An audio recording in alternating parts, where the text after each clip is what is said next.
সুপ্রিয় শিক্ষার্থীবৃন্দ, তোমাদের শুভেচ্ছা জানিয়ে আমি আমার অনলাইন ক্লাস শুরু করছি। আমি দুলাল চন্দ্র রায়, সহকারী অধ্যাপক অর্থনীতি। আমি গত ক্লাসেই তোমাদের অর্থব্যবস্থার 4টি মধ্যে 2টি আলোচনা করেছিলাম, ধনতান্ত্রিক অর্থব্যবস্থা ও সমাজতান্ত্রিক অর্থব্যবস্থা কী ও তার বৈশিষ্ট্যসমূহ আলোচনা করেছিলাম। আজকে আলোচনা করব তোমাদের মিশ্র ও ইসলামী অর্থব্যবস্থা। মিশ্র ও ইসলামী অর্থব্যবস্থা কী এবং এর বৈশিষ্ট্যসমূহ আমি আলোচনা করব। প্রথমেই জেনে নেওয়া যাক মিশ্র অর্থব্যবস্থা কাকে বলে। যে অর্থব্যবস্থায় উৎপাদন কার্যক্রমে অর্থাৎ উৎপাদন, বিনিময়, বন্টন ও ভোগের ক্ষেত্রে ব্যক্তিগত উদ্যোগের পাশাপাশি সরকারি বা রাষ্ট্রীয় উদ্যোগে পরিচালিত হয়, সেই অর্থব্যবস্থাকেই বলা হয় মিশ্র অর্থব্যবস্থা। এখানে বলা হয়েছে যে ব্যক্তিগত অর্থব্যবস্থার পাশাপাশি রাষ্ট্রীয় অর্থব্যবস্থা পরিচালিত হয়ে থাকে। ব্যক্তিগত ও রাষ্ট্রীয়। ব্যক্তিগত ও সরকারি বা রাষ্ট্রীয়, এই দুইভাবেই এই অর্থব্যবস্থা পরিচালিত হয়ে থাকে। আমাদের এখন জানতে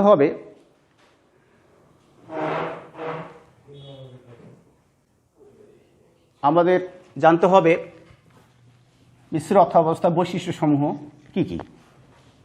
প্রথমেই আমরা আলোচনা করব মিশ্র অর্থব্যবস্থার বৈশিষ্ট্য সম্পদের মালিকানা। মিশ্র অর্থব্যবস্থার বৈশিষ্ট্য। মিশ্র অর্থ ব্যবস্থার বৈশিষ্ট্য। মিশ্র অর্থব্যবস্থার বৈশিষ্ট্য। এই অর্থব্যবস্থার বৈশিষ্ট্য উল্লেখযোগ্য দিকগুলো হলো, আমরা কয়েকটি উল্লেখযোগ্য বা বৈশিষ্ট্য আমরা আলোচনা করব, কারণ সময়ের অভাবে এগুলো আলোচনা করা সম্ভব নয়। আমাদের কয়েকটি উল্লেখযোগ্য বৈশিষ্ট্য আলোচনা করব। তার মধ্যে 1 নম্বর সম্পদের মালিকানা। সম্পদের মালিকানা। সম্পদের মালিকানা। এই অর্থব্যবস্থায় আমাদের সম্পদের মালিকানা ব্যক্তিগতভাবে যেমন স্বীকৃত, তেমনি রাষ্ট্রীয় বা সরকারিভাবেও স্বীকৃত। এই অর্থব্যবস্থায় ব্যক্তিভাবেও উৎপাদন কার্য পরিচালনা হয় এবং সম্পদের যে মালিকানা সেটা রাষ্ট্রীয়ভাবে স্বীকৃত হয়ে থাকে। 2 নম্বর বেসরকারি বিনিয়োগ। বেসরকারি বিনিয়োগ। বেসরকারি বিনিয়োগ।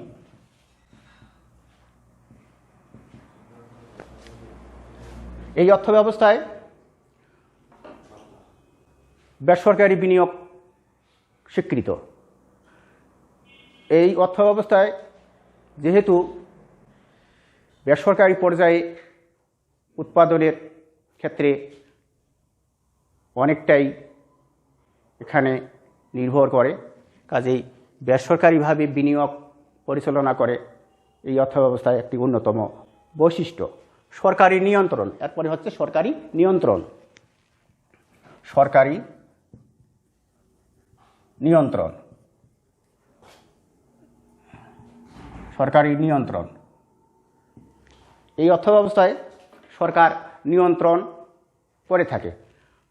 এই অর্থব্যবস্থা উৎপাদন কার্য পরিচালনা সরকার বা রাষ্ট্রীয় পর্যায়ে যথাসময়ে কিছু কিছু খাতে, যেমন যেগুলো উল্লেখযোগ্য বা গুরুত্বপূর্ণ দিক খাত, সেগুলোতে সরকার উৎপাদন কার্য পরিচালনা করে থাকে এবং নিয়ন্ত্রণ সরকারই করে থাকে। আর এক্ষেত্রে সরকার নিয়ন্ত্রণ না করলে সামাজিক অরাজকতা বৃদ্ধি পায়। কাজেই সরকারি নিয়ন্ত্রণ আমাদের মিশ্র অর্থব্যবস্থা একটি উল্লেখযোগ্য বৈশিষ্ট্য। পরেরটি হচ্ছে মুনাফা। মুনাফা এই অর্থব্যবস্থার একটি উল্লেখযোগ্য বৈশিষ্ট্য হচ্ছে মুনাফা অর্জন। যেহেতু এই অর্থব্যবস্থায় সরকারি পাশাপাশি ব্যক্তিগত পর্যায়েও উৎপাদন কার্য পরিচালনা হয়ে থাকে, ব্যক্তিগত উৎপাদনকেও এখানে স্বীকৃতি প্রদান করা হয়েছে।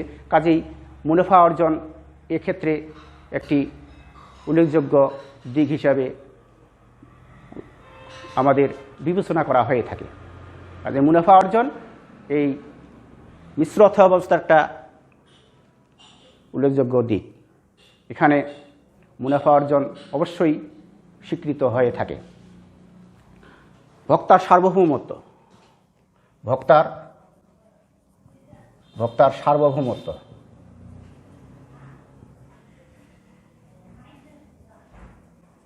ভোক্তার সার্বভৌমত্ব এই অর্থব্যবস্থার ভোক্তা সার্বভৌমত্ব অর্জন করে থাকে।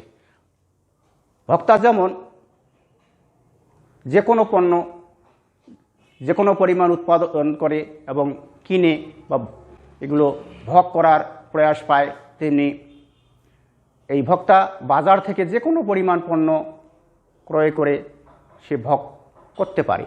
কাজে ভোক্তার সার্বভৌমত্ব এই অর্থব্যবস্থা স্বীকৃত করা হয়ে থাকে। এই অর্থব্যবস্থায় ভোক্তা তার স্বাধীন মতো দ্রব্য ক্রয় করবে এবং ভোগ করবে। পরেরটি, এই অর্থব্যবস্থায় শ্রমিকদের স্বার্থ সংরক্ষণ। শ্রমিকদের স্বার্থ সংরক্ষণ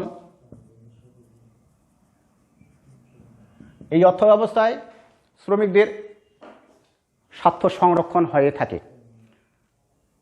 এখানে কোনো শ্রমিক সে যাতে করে শোষণ বা নির্যাতনের শিকার না হয়, এজন্যই শ্রমিকদের স্বার্থ রক্ষার জন্য এই অর্থব্যবস্থায় শ্রমিকদের বেতন বৃদ্ধি, শ্রমিকদের ছুটি, শ্রমিকদের বিভিন্ন ধরনের ভাতা প্রদান এই অর্থব্যবস্থায় স্বীকৃত হয়ে থাকে। এই অর্থব্যবস্থায় শ্রমিকদের কল্যাণে কাজ করা হয়ে থাকে।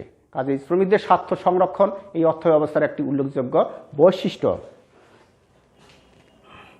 মুদ্রাস্ফীতি।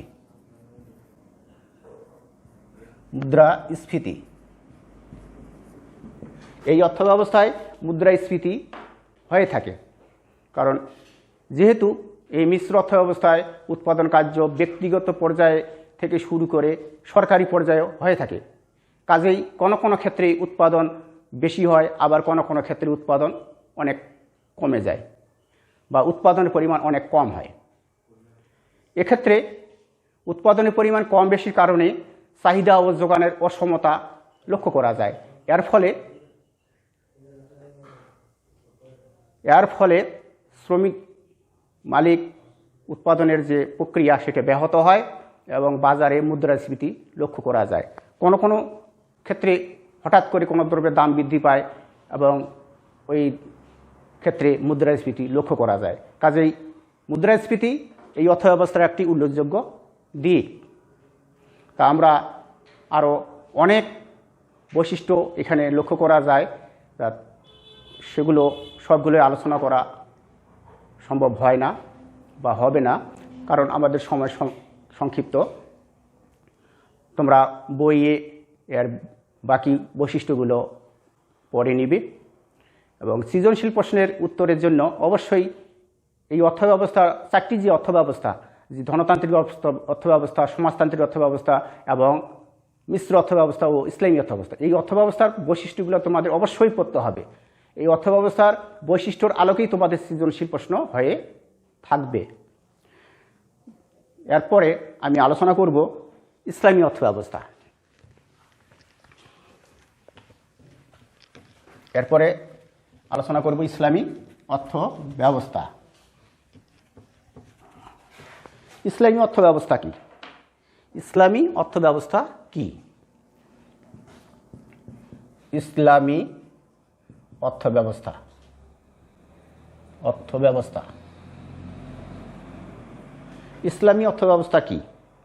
যে অর্থ ব্যবস্থায় প্রধান অর্থনৈতিক কার্যক্রম যেমন উৎপাদন, বিনিময়, বন্টন ও ভোগের ক্ষেত্রে ইসলামী বিধিবিধান, ইসলামীর আদর্শ, ইসলামী শরীয়ত মোতাবেক পরিচালিত হয়, সেই অর্থ ব্যবস্থাকে বলা হয় ইসলামী অর্থ ব্যবস্থা। আর এই অর্থ ব্যবস্থার প্রধান যে কার্যক্রম উৎপাদন, ভোগ, বিনিময়, বন্টনের ক্ষেত্রে ইসলামীর আদর্শ এবং ইসলামী যে শরীয়ত মোতাবেক পরিচালিত হয়ে থাকে। কাজে এখানে কোনো প্রকার বিশৃঙ্খলা বা কোনো প্রকার অরাজকতা স্থান পায় না। এখন আলোচনা করব ইসলামী অর্থব্যবস্থার বৈশিষ্ট্যসমূহ। ইসলামী অর্থব্যবস্থার বৈশিষ্ট্যসমূহ। ইসলামী অর্থব্যবস্থার বৈশিষ্ট্যসমূহ। ইসলামী অর্থব্যবস্থার বৈশিষ্ট্যসমূহ। ইসলামী অর্থব্যবস্থার বৈশিষ্ট্যসমূহ, এখানেও অনেকগুলো বৈশিষ্ট্য লক্ষ্য করা যায়, সবগুলোই আমরা আলোচনা করব না। প্রধান যে বৈশিষ্ট্য সেগুলো আলোচনা করব, বাকিগুলো তোমরা বাসায় বই দেখে পড়াশোনা করবে এবং সেগুলো বোঝার চেষ্টা করবে। প্রথম বৈশিষ্ট্য যেটা, সেটা আমি আলোচনা করব ইসলামী বিধিবিধান। ইসলামী বিধিবিধান।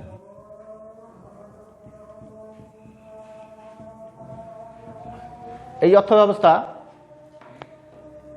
মূলত ইসলামী বিধিবিধান মেনেই পরিচালিত হয়ে থাকে। এই অর্থব্যবস্থার উৎপাদন, বিনিময়, ভোগ ও বন্টনের ক্ষেত্রে ইসলামী শরীয়ত মোতাবেক পরিচালিত হয়ে থাকে। কাজে ইসলামী শরীয়ত মোতাবেক পরিচালিত হওয়ার কারণে এখানে কোনো প্রকার অরাজকতা লক্ষ্য করা যায় না। পরের পয়েন্ট, সম্পদের মালিকানা। সম্পদের মালিকানা। এই অর্থব্যবস্থায় সম্পদের মালিকানা স্বীকৃতির ব্যাপারটি ইসলামী শরীয়ত মোতাবেক হয়ে থাকে। এখানে বলা হয় ইসলামী শরীয়ত মোতাবেক এখানে বলা হয় যে এই প্রকৃতির যাবতীয় সম্পদ স্বয়ং আল্লাহ তাআলা সব সম্পদের মালিক। কাজে এখানে সম্পদের ক্ষেত্রে ব্যক্তিগত যে মালিকানা সেটা স্বীকৃত নয়, সম্পদের মালিকানা এখানে আল্লাহ তাআলা। কাজে ইসলামী শরীয়ত মোতাবেক এই সম্পদের মালিকানা স্বীকৃত হয়ে থাকে। পরেরটা হারাম ও হালালের। হারাম ও হালালের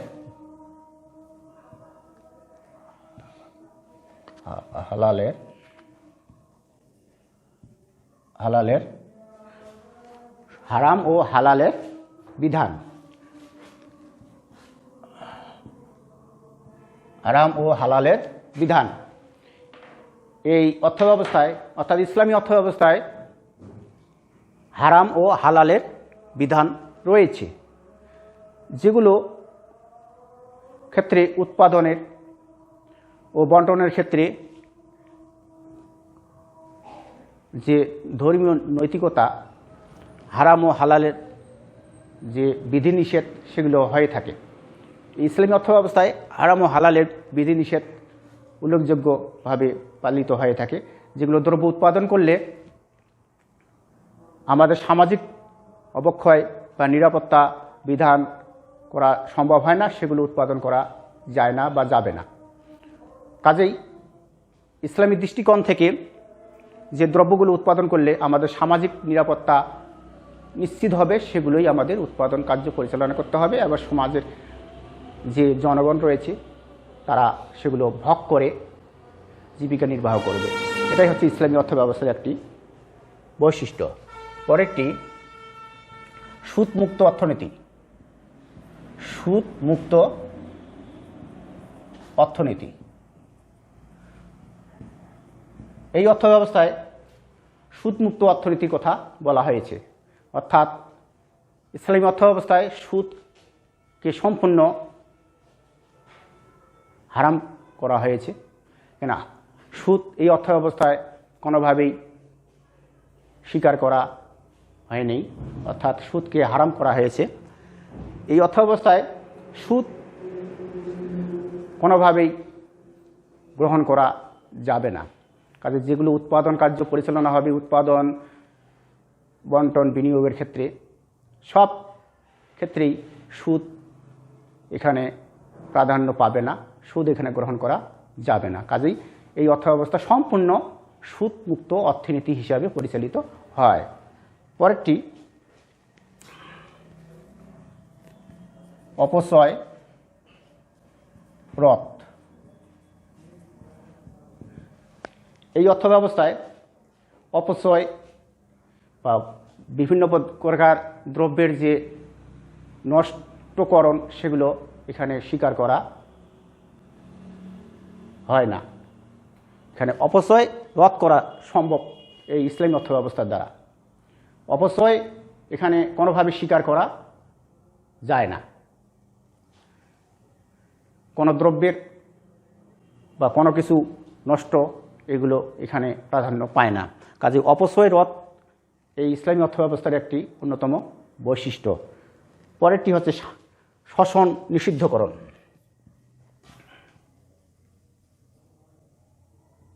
শোষণ নিষিদ্ধকরণ। শোষণ নিষিদ্ধকরণ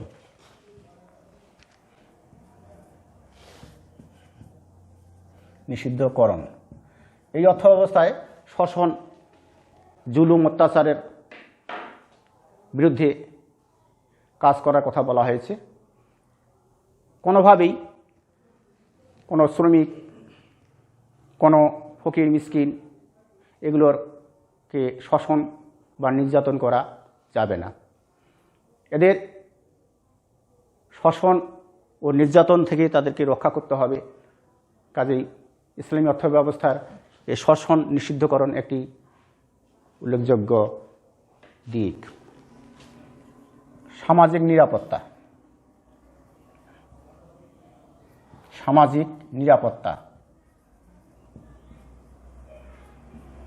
এই অর্থ ব্যবস্থায় সামাজিক নিরাপত্তা একটি উল্লেখযোগ্য দিক।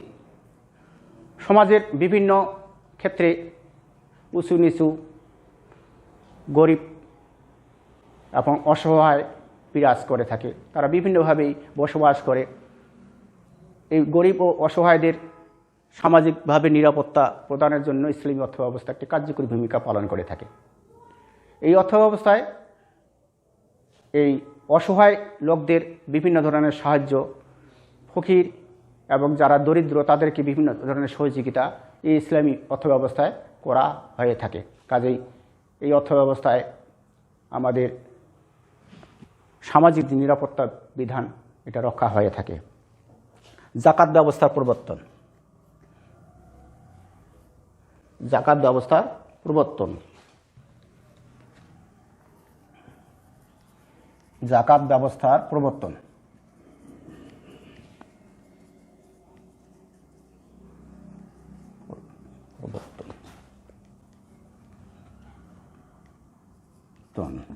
এই অর্থ ব্যবস্থায়, ইসলামী অর্থ ব্যবস্থায় জাকাত ব্যবস্থা নিশ্চিত করা হয়েছে। যে যেভাবেই যতটুকু সম্পদ অর্জন করবে তার সেই অনুযায়ী জাকাত ব্যবস্থার প্রবর্তন করা হয়েছে। ইসলামী অর্থ ব্যবস্থায় জাকাত দিতে হয়। জাকাত প্রদান করা একটি ভালো দিক হিসাবে চিহ্নিত করা হয়েছে। কাজেই এই অর্থ ব্যবস্থায় যে সম্পদ যে যতটুকু অর্জন করবে তার রেশিও অনুযায়ী জাকাত ব্যবস্থা প্রবর্তন করা হয়েছে। কাজেই আমরা আলোচনা করতে পারি যে ইসলামী অর্থ ব্যবস্থা একটি আদর্শ অর্থ ব্যবস্থা, যে অর্থ ব্যবস্থায় বিভিন্ন ধরনের সামাজিক যে অবক্ষয় সেগুলো থেকে পরিত্রাণের জন্য ইসলামী অর্থ ব্যবস্থা অনুযায়ী যদি আমাদের সামাজিক অর্থব্যবস্থা পরিচালিত হয় তাহলে আমাদের এই সামাজিক যে অবক্ষয় সেগুলো দূর হবে। প্রিয় শিক্ষার্থীরা, আমি এতক্ষণ যে বিষয়গুলো আলোচনা করলাম আশা করি তোমরা বুঝতে পেরেছো। তোমরা আরও ভালোভাবে বুঝতে পারবে, বই পড়বে, বই কিনে বই পড়ে তোমরা এগুলো বোঝার চেষ্টা করবে। আমাদের কথা হলো এই ভিডিও ক্লাসে আমরা যত সামান্য তোমাদের শিক্ষা দিব, যত সামান্য আমরা লেকচার দিয়ে থাকি, এই বিষয়টির উল্লেখযোগ্য দিকগুলো আমরা সংক্ষিপ্তভাবে আলোচনা করে থাকি। তোমরা বই পড়ে সেগুলো আরও ভালো করে বোঝার চেষ্টা করবে। আশা করি তোমরা বুঝতে পেরেছো। আমি আজ আমার ভিডিও ক্লাস এখানেই শেষ করছি। তোমরা ভালো থেকো। আগামী ক্লাসে আবার কথা হবে, দেখা হবে। ধন্যবাদ।